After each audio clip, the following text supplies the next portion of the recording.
Namaskar bachcho. Today we are going to start with the new chapter, that is the chapter number 1 of history, the French Revolution. Right? So why we are going to learn this French Revolution? What is the importance of this French Revolution? Here, see, students, that the French Revolution played an important role in the world history. इन्होंने world history में एक बहुत important role play किया है. That is why it is important for us to learn about the history of the French revolution. See, this French Revolution took place over there on the 14 July 1789, and it started from the Paris, which is the city of France. ठीक है, इसकी शुरुआत कहाँ से हुई थी? It was started from Paris only. See, there is a rumor spread among the people that king commanded, or we can say king ordered to the troops to move towards the Paris and do the open fire upon the citizens of the France. अब देखो यहाँ पे लोगों के बीच में एक अफवाह फैल गई कि भाई राजा ने जो है कमांड दिया है या ऑर्डर दिया है कि भाई लोगों के ऊपर ओपन फायर कर दिया जाए. ठीक है, so that is why people decided to make their own militia और पीपल्स मिलिटिया. उन्होंने सोचा कि भाई हमें अपनी खुद की एक आर्म फोर्स बनानी चाहिए. That is why 7,000 people gathered over there in the town hall and they form their own people's militia. Now what they did, see, first of all, when they formed their own people's militia, they decided to gather the weapons. क्योंकि सबसे पहले अगर अब उन्होंने अपनी arm forces बना ली हैं तो उन्हें किसकी ज़रूरत पड़ेगी? हथियारों की ज़रूरत पड़ेगी. That is why what they started breaking these government buildings to obtain these weapons और आर्म्स फॉर देम. ठीक है, उन्होंने क्या किया, बहुत से गवर्नमेंट बिल्डिंग्स को डिमोलिश करना, तोड़ना स्टार्ट कर दिया, जिससे कि वो अपने हथियारों को बढ़ा सकें या हथियार ऑब्टेन कर सकें. Finally, a group of several hundred people marched towards the eastern part of the city and stormed the fortress prison, the Bastille. अब finally क्या हुआ, जो लोग जो थे करीब 100 के करीब जो लोग जो थे they marched towards the eastern part of the Paris के ईस्टर्न पार्ट की तरफ मूव करने लग गए. They what was there in the eastern part of the Paris? Bastille prison. ठीक है, वहाँ पर क्या था, एक बेस्टील प्रिजन था जहाँ पे कि प्रिजनर्स को इम्प्रिजन करके रखा जाता है, कैदियों को कैद करके रखा जाता है. Now, why they marched towards the Bastille prison? In the hope that they will find hoarded ammunition. मतलब उन्हें ऐसा लगा कि भाई उन्हें वहाँ पर they will find the arms और द वेपन्स ओवर देयर, कि उन्हें वहाँ पे गोला बारूद मिल जाएंगे करके. That is why they March towards the Bastille prison. In the armed fight that followed, the commander of the Bastille was killed and the prisoners released. Now, what happened? There is a fight between this people's militia and the commander of the Bastille prison. अब इनके बीच में लड़ाई start हो गई. And now ultimately the commander of the Bastille prison was killed. जो commander जो था उसको मार दिया गया. And the prisoners who was imprisoned there, जिन कैदियों को कैद करके रखा गया था, they were released by this peoples militia. They thought that number of prisoners would be there in the Bastille prison, but it not happened. Only 7 prisoners were there. उन्होंने सोचा बहुत से लोगों को वहाँ पे कैद करके रखा होगा, लेकिन ऐसा नहीं हुआ. सिर्फ 7 के करीब लोग जो थे जिनको कि इम्प्रिजन किया गया था. Now, yet the Bastille prison was hated by the all.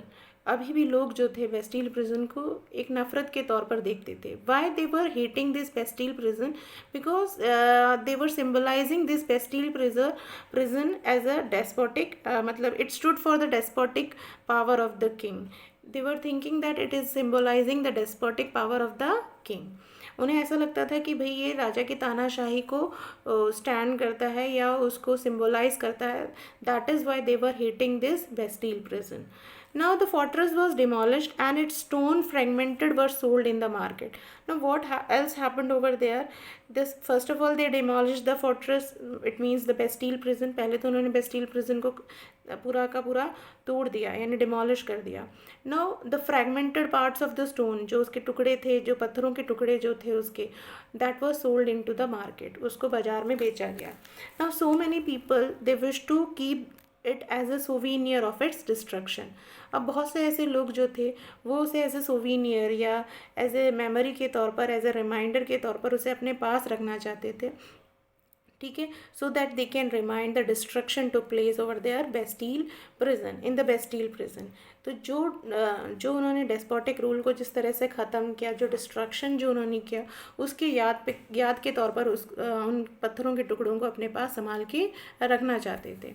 Now the days that followed saw more rioting both in Paris and in the countryside. अब ये जब ये घटना हुई इसके बाद बहुत सारे ऐसे राइट्स जो दंगे जो हैं वो भड़क गए। They are in the Paris and in the countryside, Paris में भी और interior parts of the country also, it means the rural areas, ठीक है। In both the areas, in the city as well as in the rural area, this riot was spreading, मतलब ये जो दंगे थे वो भड़कते जा रहे थे। Now most people those who were protesting against this king, they are protesting against the high price of the bread.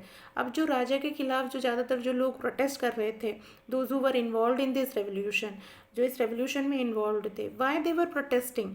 Actually they were protesting against the high price of the bread. As you know that हमारे यहाँ पे तो हम जो है रोटी खाते हैं या हमारा जो स्टेपल फूड वो है, तो उनका जो वो है बेसिक जो फूड था दैट इज़ ब्रेड, ठीक है। तो उसके ही दाम इतने ज़्यादा बढ़ गए थे जिसकी वजह से वो जो है ये इनका ये जो प्रोटेस्ट था वो और ज़्यादा भड़क गया था। Now much later when historians looked back upon this time, जब बहुत बाद में जब historians जब इस समय को देखते हैं तो what they saw, उन्हें क्या देखने को मिलता है, that it is the beginning of the chain of events, ठीक है। it was the beginning of the chain of events which was ended there after the execution of this King Louis XVI. उस समय जो वहाँ का जो राजा था, who was he? He was the Louis 16, ठीक है, वो उसका नाम था लुई 16। अब जब ये जो इसकी शुरुआत हुई थी, इस घटना की शुरुआत हुई थी, when this French revolution being started on the 14 July 1789, no one expected or no one anticipated that this would be the outcomes, कि ये आउटकम होगा या ये रिज़ल्ट होगा कि फाइनली जो राजा जो है वो एग्जीक्यूट हो जाएगा। एग्जीक्यूट मतलब उसको फांसी दे दी जाएगी या उसको मृत्युदंड दे दिया जाएगा। It was not anticipated by any of them those who were involved in that revolution, ठीक है। इस तरह से इसका आउटकम निकलेगा या इसका रिजल्ट आएगा, ये उस समय किसी ने भी नहीं सोचा था। तो इस तरह से इस फ्रेंच रेवोल्यूशन की शुरुआत हुई। Now why this French revolution took place over there, we will learn in the next video, ठीक है। नेक्स्ट क्लास में हम ये पढ़ेंगे कि भाई ये फ्रेंच रेवोल्यूशन क्यों हुआ था, how was the society over there in the France, किस तरह की सोसाइटी थी ड्यूरिंग 18th सेंचुरी, ये होगा इसके बारे में हम नेक्स्ट टॉपिक में पढ़ेंगे। Okay, bye.